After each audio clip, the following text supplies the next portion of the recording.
Morning everyone, David here. I hope you're well. It's a proper autumn grayling morning this morning.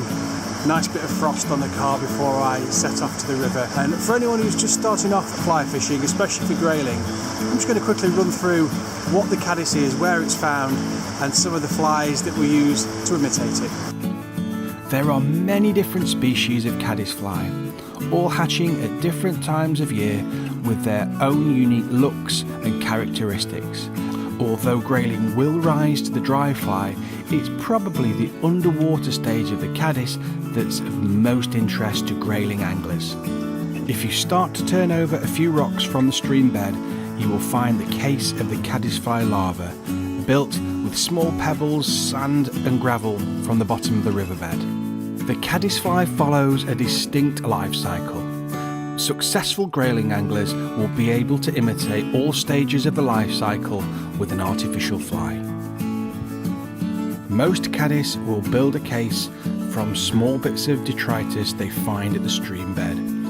Grayling will eat the case caddis, so we can imitate this with the peeping caddis or cased caddis fly. The ascending caddis pupa is one of the most important stages of the life cycle and is widely taken by grayling.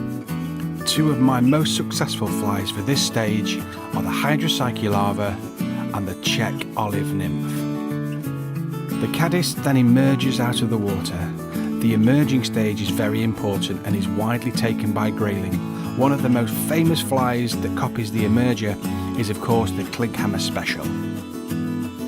The adult caddis is then ready to fly. However, before it takes off, it often skitters along the surface of the water, which can prove irresistible to fish. There are loads of dry fly patterns to imitate the caddis, but one of my favourites is the elk hair caddis. After mating, the female caddis lays her eggs on the water and then dies, and the whole life cycle starts again. A successful grayling angler will most likely have a good selection of caddis patterns in their fly box. Have a root around in the stream bed where you fish, turn over a few of the rocks, and you'll probably be surprised at the abundance of case caddis and caddisfly larvae down near the stream bed. Tie or buy a few of the patterns you've seen in this video and you'll be sure to get into a few grayling. They absolutely love them. Tight lines, and I hope you have a great grayling season.